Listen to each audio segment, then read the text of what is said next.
Dear students, आज आपको हम बताने जा रहे हैं कंट्रोल स्टेटमेंट का सबसे पहला question.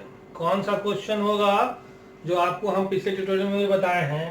Draw a flow chart and write a program to find the greatest of two numbers. इस क्वेश्चन का फ्लो चार्ट तो ऑलरेडी हम लोग फ्लो चार्ट के ट्यूटोरियल में पढ़ चुके हैं, फिर भी लेकिन हम लोग समझ लेते हैं। मान लीजिए कोई अंक है 2 और 4। आपके रिवीजन के लिए हम आपको बता रहे हैं ये बात। ये 2 और 4 अगर हम लोग कर दें तो फिक्स हो जाएगा। तो इसके जगह पर क्या करते थे हम लोग, एक वेरिएबल लेते थे। वेरिएबल क्या करता है, variable it change time to time, ये हमेशा चेंज करेगा। और इसी की जगह पे हम लोग ए ले लिए और इसी की जगह पे बी ले लिए। ये हम लोग पहले भी समझ चुके हैं, लेकिन फिर आज क्योंकि आप लोग भूल चुके होंगे इसलिए हम सिर्फ याद दिलाने के लिए आपको इसको रिवाइज करा रहे हैं। तो अब 2 और 4 की जगह पे हम लोग ले लिए ए और बी, ठीक है। तो अब या तो ए का वैल्यू हम लोगों को पता नहीं है और बी का वैल्यू पता नहीं है, तो क्या करेंगे, जो चीज पता नहीं रहती है उसको क्या करते हैं हम लोग, रीड करते हैं। क्या करते हैं, रीड करते हैं। तो रीड के लिए हम लोग क्या स्टेटमेंट इस्तेमाल करते हैं, सी में स्कैन एफ, जो ऑलरेडी हम आपको बता चुके हैं। अब रीड कर लिए ए और बी को, और यहां पे देखिए क्या कर रहे हैं, इज क्या ए बी से बड़ा है, is a is greater than b. अगर ए बी से बड़ा है तो कौन बड़ा होगा, ए बड़ा होगा, और उसके बाद स्टॉप हो जाएगा।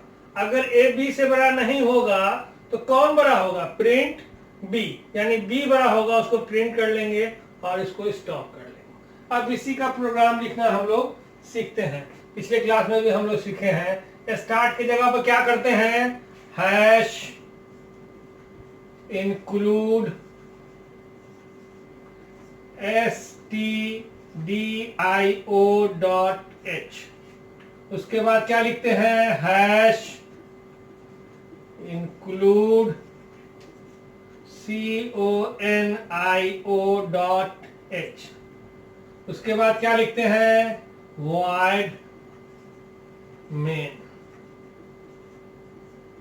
उसके बाद कर्ली ब्रैकेट शुरू करते हैं।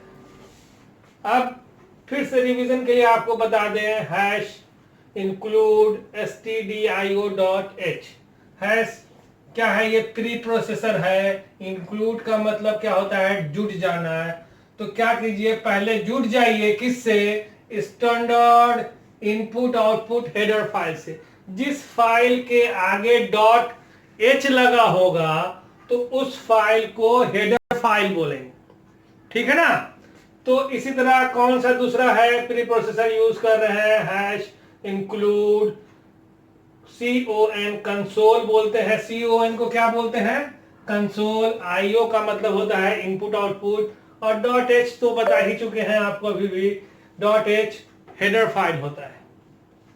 उसके बाद void main लिखते हैं। मेन प्रोग्राम हमारा किसी भी सी के प्रोग्राम को रन कराने के लिए मेन प्रोग्राम का होना नेसेसरी है। बिना सी प्रोग्राम, बिना मेन प्रोग्राम के हमारा काम नहीं कर सकता है। और इस मेन प्रोग्राम की जगह अगर नीचे में हम लोग रिटर्न 0 लिखते हैं, उससे बचने के लिए यहीं पर रिटर्न टाइप void लिख देते हैं, ठीक है। कर्ली ब्रैकेट शुरू कर लिए। अब देखिए, अब 2 चीज और बताए हैं पिछले क्लास में भी आपको।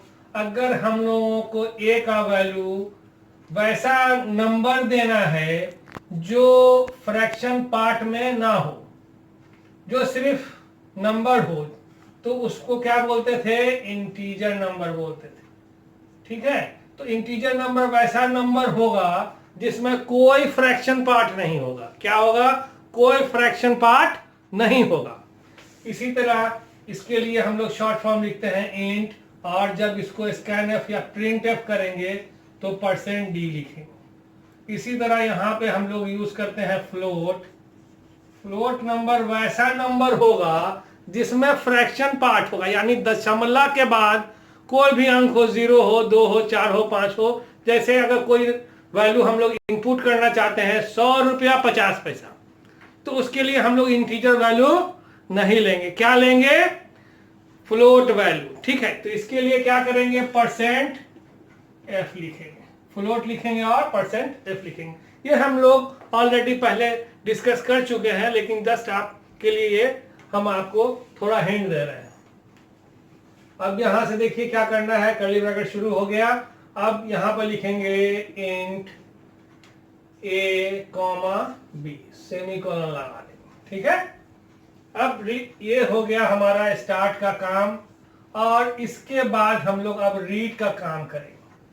तो रीड करने के लिए हम लोग क्या सीखे थे? इससे पहले हम लोग क्या कर ले, CLR SCR। ये CLR SCR क्या है? एक तरह का फंक्शन है। इस फंक्शन का काम क्या है? ये स्क्रीन को क्लियर करता है। क्या करता है? स्क्रीन को क्लियर करता है। CLR SCR, clear screen. CLR से हो गया क्लियर, SCR से हो गया स्क्रीन। ये फंक्शन है CLR SCR और गेट CH जो हम लोग इस्तेमाल करते हैं। ये स्टैंडर्ड इनपुट आउटपुट का नहीं है, ये console input output header file से ये फंक्शन को हम लोग इंक्लूड करते हैं। ठीक है, यही ये function console input output header file का है। अब क्या लिखेंगे? स्कैन एफ, ये सब छोटा ही लिख रहे हैं। इन्वर्टेड कॉमा में percent D, inverted comma double लिखे हैं। ठीक है, क्या करना है? यहाँ पर दो वेरिएबल है, तो इसको यहाँ पर जब भी हम लोग स्कैन एफ करेंगे तो क्या होगा कि इसको हम लोग 2 बार परसेंट डी लिखेंगे। अगर यहाँ पर एक वेरिएबल होता तो यहाँ पर 1% डी लिखते। अगर यहाँ पर 3 वेरिएबल होता रीड करने के लिए तो 3 बार परसेंट डी लिखते।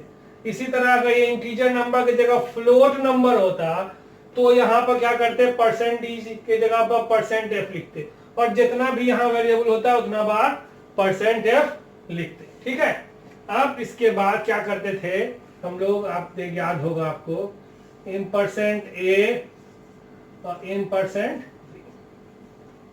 ए और बी अगर लिखें तो हमारा गार्बेज वैल्यू आएगा, क्योंकि ये किसी एड्रेस पे स्टोर होता है इसका डेटा, तो इसलिए इसको इन परसेंट ए और इन परसेंट बी लिखना है। ठीक है, अब ऐसे अगर ब्रैकेट बंद करके सेमीकोलन लगा देंगे, सेमीकोलन क्या है? ये लाइन टर्मिनेटर है ना। लेकिन अगर इस तरह हम लोग अगर स्कैन एफ करें तो क्या होगा? हमारा आउटपुट में ये हमारा कर्सर इसी तरह बिलिंग करता रहेगा। ठीक है, तो इससे हमको पता नहीं चलेगा। अभी तो हम लोग प्रोग्राम बनाएंगे तो ये पता चलेगा कि अभी प्रोग्राम बनाया है तो समझ में आ जाएगा कि हमको 2 अंक करना है। लेकिन 2-4 दिन, 5 दिन, 10 दिन के बाद जब आप भूल जाएंगे तो आप उस वक्त प्रोग्राम को रन कराएंगे तो आपको ये पता नहीं रहेगा कि इसमें 2 वेरिएबल को इनपुट कराना है, 4 वेरिएबल को इनपुट कराना है या 10 वेरिएबल को इनपुट कराना है, ये आपको पता नहीं रहेगा। इसीलिए हम लोग जो भी प्रोग्राम बनाते हैं वो यूजर फ्रेंडली बनाते हैं, इसलिए कि जब भी आप प्रोग्राम रन कराएं, आप रन कराएं या कोई और आदमी रन कराए, तो उसको पता चले कि इसमें कितना इनपुट करना है और इससे क्या आउटपुट मिलेगा। तो यहां पर क्या लिखेंगे? Printf enter the value of a b, और यहां पर बैकस्लैश एन लगा रहे हैं। ये बैकस्लैश एन क्या करेगा? ये लाइन चेंज कर देगा। इस वक्त यहाँ प्रिंट करेगा, लिखेगा enter the value of a b, और उसके बाद ये इसकी जगह नीचे लाइन से कर्सर से आपका इनपुट लेगा। ठीक है, तो ये क्या करते हैं? इससे पहले क्लास में भी हम लोग सीखे हैं, प्रिंट एफ के साथ अगर इन्वर्टेड कॉमा में कोई भी कंटेंट लिखते हैं हम लोग तो वो एज इट इज, चाहे वो छोटा हो बड़ा हो, उससे उसको कोई लेना देना नहीं है। जस्ट जो भी कंटेंट आप लिखेंगे उसको एज इट इज प्रिंट कर देगा। अब देखिए हमारा रीड का काम हो गया। अब क्या करना था? यहाँ पे हम लोग पिछले क्लास में ट्यूटोरियल में हम आपको तुरंत सिखाए हैं कि ये इस की जगह पर क्या लिखते हैं? आई एस की जगह पर आई रहने देते हैं, और आई की जगह पे एस की जगह पर एफ लिख देते हैं, इफ।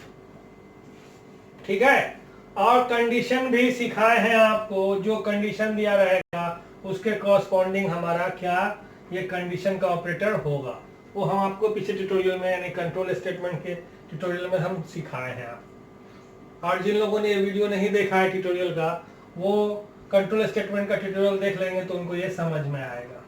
तो क्या करेंगे, ग्रेटर देन के लिए ग्रेटर देन, लेस देन के लिए less than, greater than equal to के लिए ग्रेटर देन, इक्वल टू के लिए ग्रेटर देन पहले होगा और इक्वल टू बाद में होगा। ठीक है, दो सिंबल यूज करेंगे अलग अलग, सिंगल नहीं करेंगे। लेस देन इक्वल टू के लिए लेस देन और इक्वल टू बाद में होगा, और इक्वल टू के लिए पिछले क्लास में भी हम सिखाए हैं आपको डबल इक्वल टू होगा, और नॉट इक्वल टू के लिए ये साइन होगा। ठीक है, तो हमारा क्या साइन है यहाँ पर, ग्रेटर देन है तो लिख देंगे ए, एक ही जगह पे ए रह जाएगा और ग्रेटर देन। ये हमारा कंडीशन शुरू हो गया। अब क्या सिखाया था आपको कि यहाँ पे हमारा यस पार्ट होगा, जो भी यहाँ लिखा होगा यस पार्ट में, और जितना भी स्टेटमेंट लिखा होगा उन सबों को लिख देना है।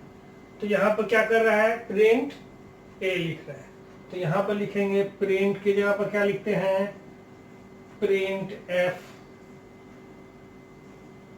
ग्रेटेस्ट इज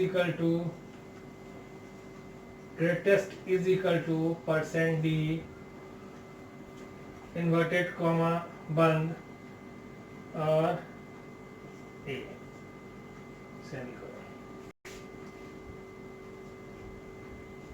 ठीक है, और else print F greatest is equal to percent D comma curly bracket बंद और हो गया हमारा। अब ये मेन वाले का लिखना है कर्ली ब्रैकेट शुरू, शुरू किए थे इसका बंद कर दिए। ठीक है, और इस बीच में अगर आप चाहते हैं कि कुछ लिख लें तो वो गेट सी एच लिख सकते हैं। गेट सी एच का काम क्या होगा, वो क्या करेगा, आपके स्क्रीन को रोक देगा, उस समय तक रोकेगा जब तक कि कोई आप की प्रेस नहीं करेंगे। ठीक है, तो यहाँ क्या हुआ, अगर कंडीशन ट्रू होगा तो greatest is equal to percent d लिखा हुआ होगा, तो आउटपुट में हमारा क्या आएगा result, greatest is equal to a का वैल्यू देगा, ए का वैल्यू देगा, है ना। यहाँ पर भी आउटपुट में अगर यस कंडीशन ले रहे हैं तो greatest is equal to b देगा, है ना। अगर ए का वैल्यू हम लोग 2 दे दें और बी का वैल्यू 4 दे दें, तो ऐसे भी चेक करें हम लोग तो क्या होगा, ए का वैल्यू 2 होगा और बी का वैल्यू 4 होगा, तो दोनों में कौन बड़ा होगा, 4 बड़ा होगा। मान लीजिए हम लोग यहाँ भी यही किए, ए की जगह पर 2 इनपुट कर दिए, बी के जगह पर 4 इनपुट कर दिए, तो यहाँ से कंडीशन शुरू होगा, क्या करेगा, if a is greater than b. क्या ए बी से बड़ा है, नहीं, क्योंकि यहाँ ए का वैल्यू 2 है और बी का वैल्यू 4 है, तो यहाँ से लिखेगा greatest is equal to, b का वैल्यू क्या है, वो 4 है, तो आउटपुट में हमारा ग्रेटेस्ट इज इक्वल टू 4 आएगा, 4 आएगा, ग्रेटेस्ट इज इक्वल टू 4। और अगर इसको जस्ट उलट दें, 4 को ए का वैल्यू ले लें और 2 को बी का वैल्यू ले लें, तो ग्रेटेस्ट इज इक्वल टू तब भी 4 आएगा, लेकिन इस वाले पार्ट से आएगा। यही हमारा कंट्रोल है। इस कंट्रोल में क्या कर रहे हैं हम लोग, अभी तक इससे पहले जो सीखे थे वो सिर्फ इनपुट आउटपुट पर कैलकुलेशन सीखे थे। अब हम लोग कहाँ सीख रहे हैं, इनपुट आउटपुट दे रहे हैं, है ना, इनपुट दे भी रहे हैं आउटपुट ले भी रहे हैं, लेकिन आफ्टर क्या, कंट्रोल। कोई भी सिस्टम को कंट्रोल कैसे करेंगे, उसके लिए हम लोग कंट्रोल स्टेटमेंट का इस्तेमाल करते हैं। Thank you for watching.